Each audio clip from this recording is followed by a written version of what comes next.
Hello and welcome. My name is Juan Vides. I'm the founder and host of Winning on Wednesday. WOW is a virtual network platform that brings together between 50 to 80 network members every week to share their business ideas and discuss and get to know each other. WOW encourage the building of relationships before doing business. As I say often, people do business with people they know, like, and trust. And today we have Jerry Siegel as my guest. Hello, Jerry. How are you? I'm very good, Juan. How you Good. doing? Good. I'm glad. How you're in you're originally from Oceanside, right? As That's correct. I spent and my entire life on Long Island until October of 2019 when I moved down to Florida. Wow. And I got to tell you something, and we do have something in common because I live in Oceanside. I'm a Mm. resident now for over 13 years in Oceanside.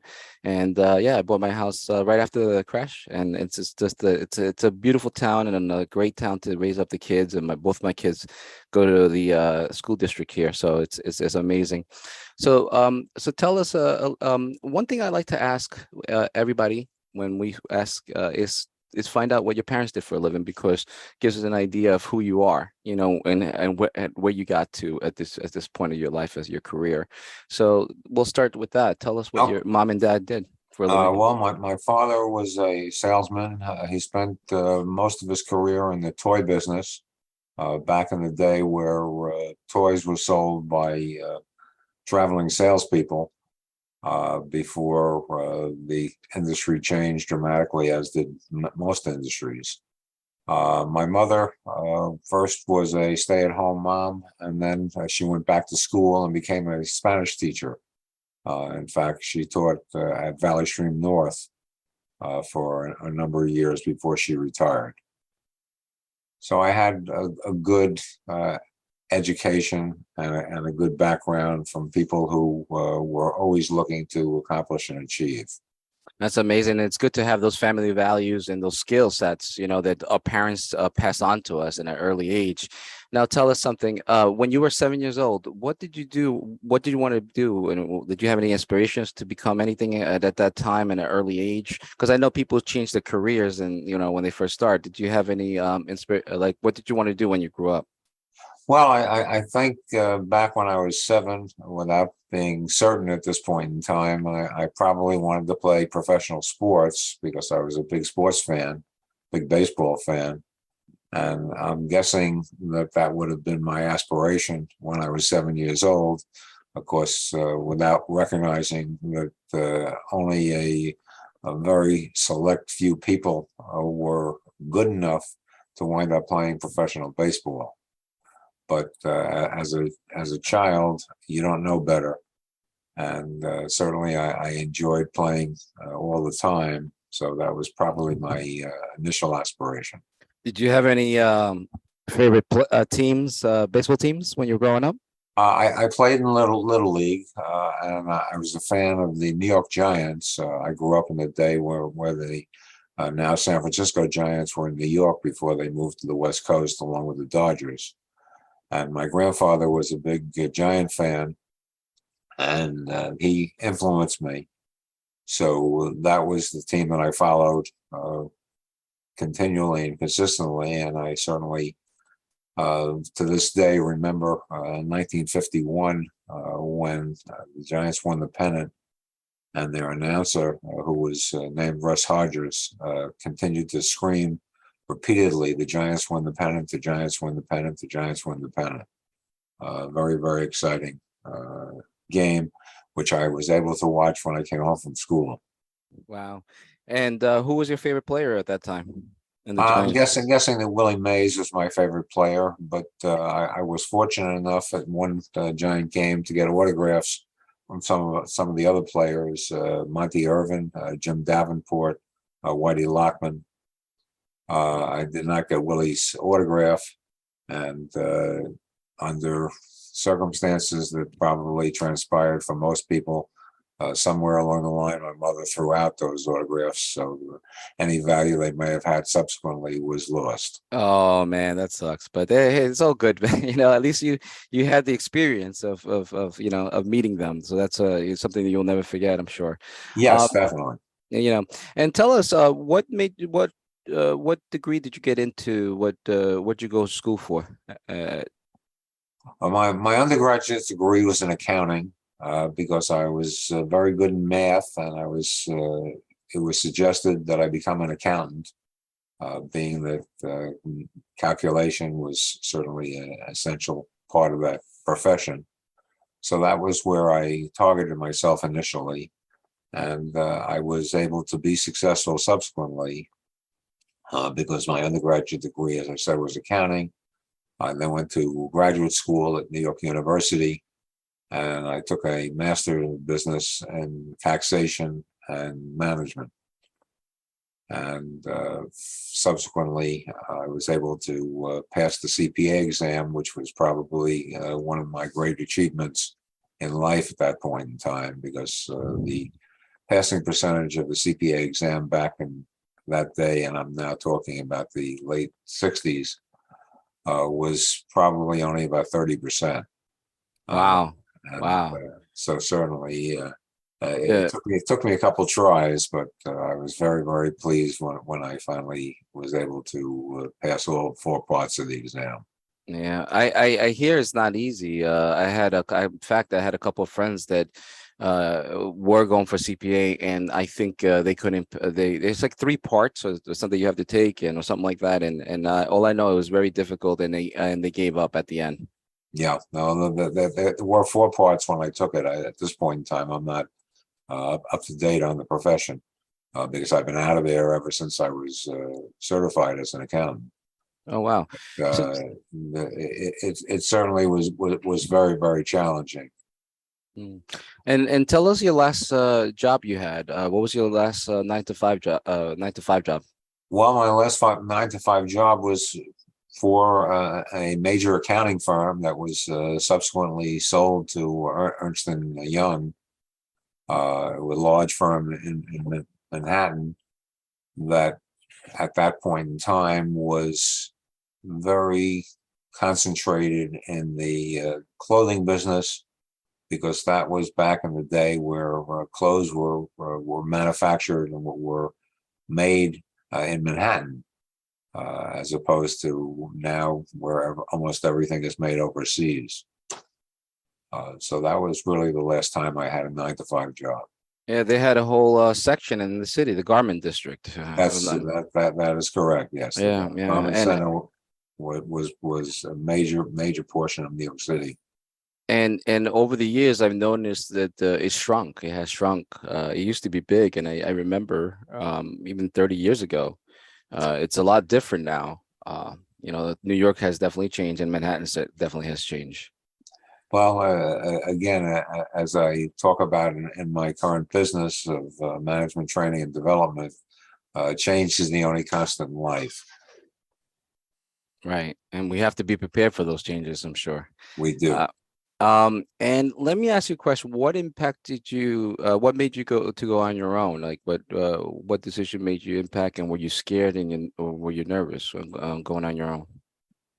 Well, certainly I was somewhat reluctant, but I had then at that point in time spent 20 years in what was the full service truck leasing business.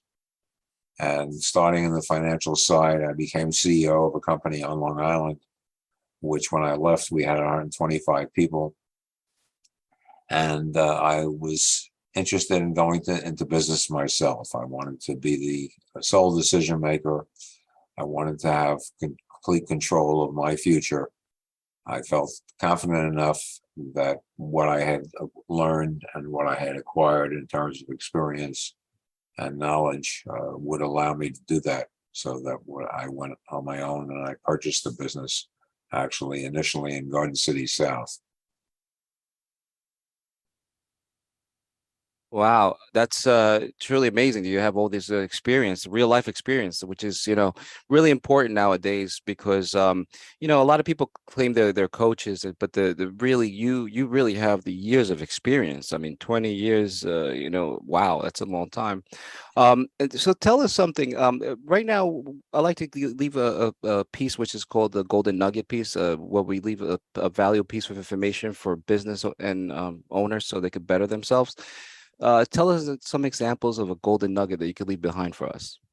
Well, I would think that the number one nugget that I could leave, which is certainly not anything astounding, is to be proactive and don't be afraid of making mistakes. As I learned years ago, one who never risks never achieves. One who is left behind by opportunities that pass him or her by. But unfortunately, one of the things that was never taught to me or anybody else that I know as a child is that success is built on failure. And therefore, it was considered a bad thing to make a, a mistake and to do something that was not going to be successful. But I've learned, and I now encourage people and help people understand that the failure is a step on the road to success. If you're going to succeed at most anything, you're going to fail in many cases, many times over. We talk about some of the icons in business that still exist. Taking R.H. Macy, who failed a half a dozen times before Macy's became an institution. We could go back, prior to that, many other Yeah. noted people Yeah. Wow. were certainly able to withstand. Hey, listen, I could tell you for myself, my personal experience, I've had so many failures in my life. Before I started, I have 6 companies, and before I started all my companies, I had quite a few companies that failed. One of them, I'll tell you right now, my first company was missingwallet.com, which was supposed to store your toll-free numbers of your credit cards. And in case you lost it, because I had lost my wallet, I figured make lemon out of lemonade. I Mhm. started that, and then I didn't make any business, but what it taught me was to how to create a website. And from there, I started my business. And sometimes some things happen when to your point, you have a failure, but then another door opens of opportunity. And look at this podcast. I never thought in my life I would be doing podcasts, Right. and all of a sudden I'm in podcasts, and now it's part of my arsenal, if you will. Yeah. That it strengthens us and makes us better. But oh boy, didn't I make a lot of mistakes when I first started podcasts? And and sometimes you forget to do things, but it takes time and practice and consistency and perseverance. That's the other thing. You have to have perseverance, and you have to also face adversity all the time. And a lot of people don't have the time, or don't want to invest of the time or energy into all that in order to become successful. And it takes a lot of energy. It's a lot of hard work, and a lot of people don't want to do the hard work. That's basically what it comes down to. Very definitely one. And again, you mentioned perseverance, but you also need patience. You need persistence, Yep.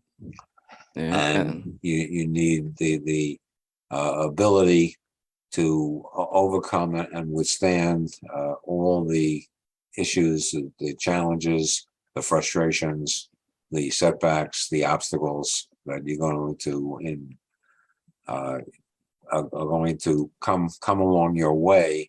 Because as I share, we hear about the overnight success, but you don't hear about all the overnights that go into that overnight success. Because in this life, there is no such thing as an overnight success. oh, absolutely. And you gotta my thing is just never give up, and follow your dreams and your goals. And as long as you have that, just don't give up on your dreams and goals. And tell us something about the organizations that you belong to.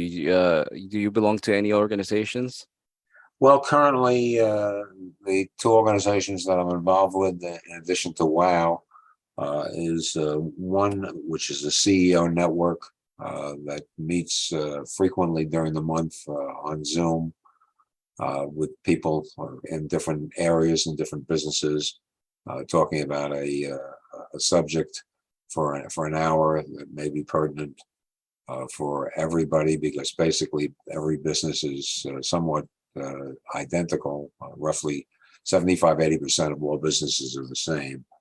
I'm also involved with the LIASB, the Long Island Advancement of Small Business. I've been involved with them for many, many years. And in fact, I had obtained a couple of very good clients from that organization Yep. back when they were meeting in person to person. I believe John Hill runs that. Is that correct? That's John Hill's Yep, yep, organization. yep. That's That's right. correct. Yeah. Which, by the way, I'm part of that organization. Wow is part of that organization. Mhm.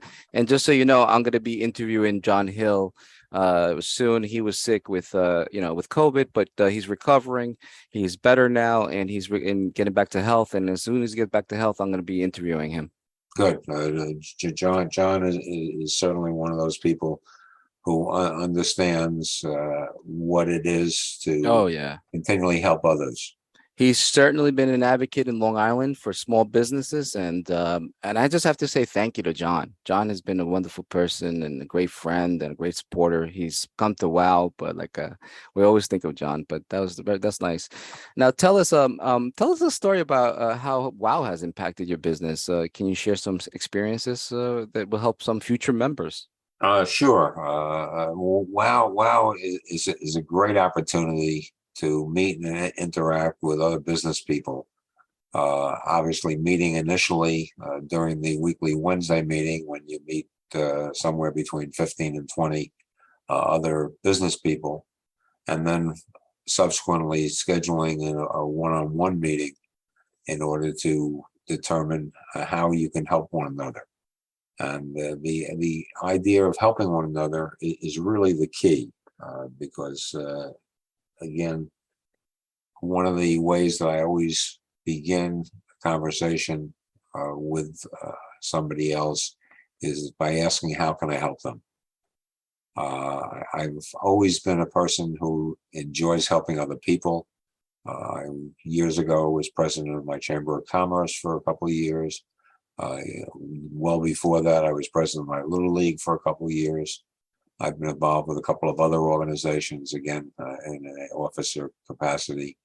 So I've always enjoyed helping people. And I think, WOW is a great opportunity to interact and to obtain referrals from people who are in different places in their life and their career. But certainly everybody has people that they can help. And I know that I have offered a couple of my clients assistance from other people I've met with WOW in order to help them in their business. And that's something that is very, very worthwhile and very certainly gives you a feeling of satisfaction knowing that you've helped somebody else. So I strongly recommend WOW as a resource. And I think what you've done with WOW over in a short period of time is terrific.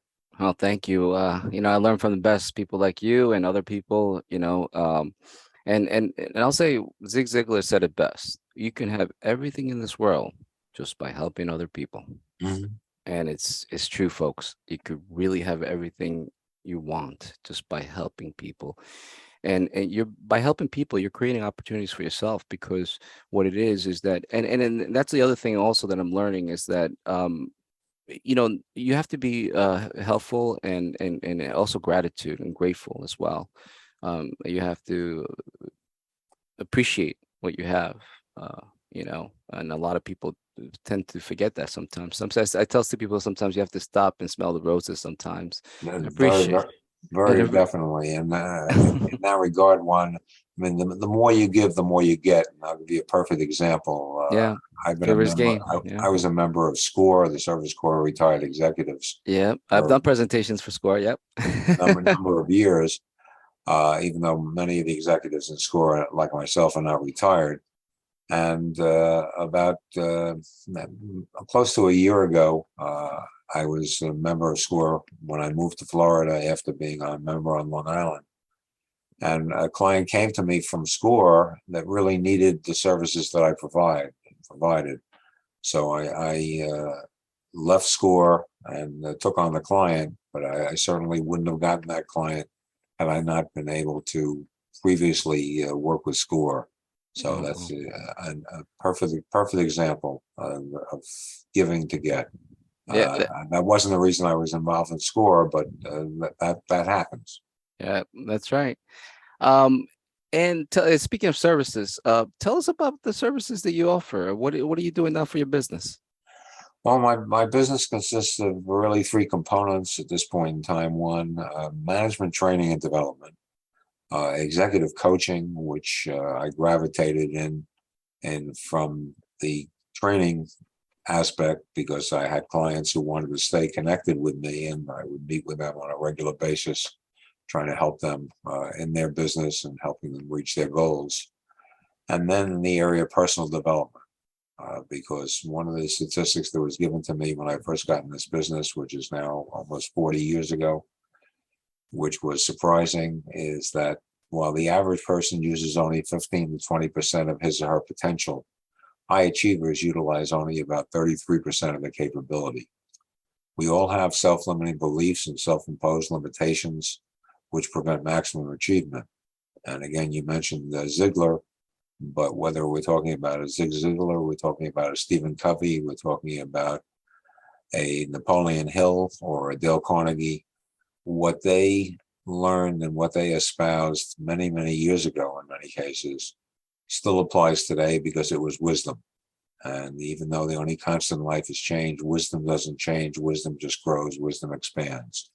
And what I'm trying to do in my business is provide wisdom and the experience from other people so that people can learn and grow from the ability to acquire what other people have learned from their business and from their life. We know that experience is the best teacher, but as I share frequently, it's a lot easier and certainly a lot less costly to learn from other people's experience. So that is really the essence of what I'm offering and what I'm trying to do. I'm not doing anything in the world of rocket science by any means. Technology, of course, has impacted everything because now I work with clients on Zoom all the time.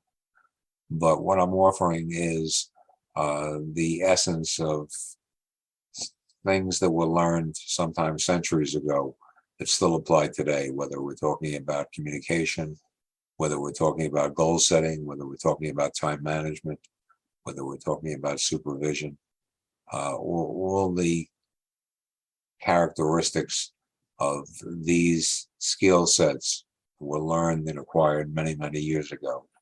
But unfortunately, most of us were not able to learn them primarily for a number of reasons, one of which is that communication was never taught until maybe about 20, 25 years ago. It was started to be taught at the college level.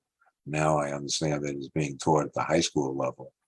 But in my opinion, the communication needs to be taught starting in preschool because obviously we communicate from birth. I agree with you 100%. Jerry, thank you so much for sharing your story. And can you tell us to our listeners the best way to contact you? The best way to contact me is through my email or through my website, which is J as in John, A as in Arthur, S as in Sam, B as in boy, management.com. My email address is jerry@jasbmanagement.com. That is certainly the best way to get in touch with me. And I look to help people in any way that I possibly can, even if it's just a case of allowing them to have me as somebody who would listen to what they want to share. Wow. Well, that's all for today's episode of WOW Podcast. I hope you enjoyed our special guest and the story as much as we enjoyed sharing it. Keep checking our channel for inspiring stories and discussing to help you and to help your business grow. If you'd like to become a member of Winning on Wednesday, simply visit winningonwednesday.com, scroll on the first time guest button and follow the directions. And I hope to see you in the next meeting. See you guys. Take care. Bye-bye. Thank you, Jerry. Thank you again, Juan.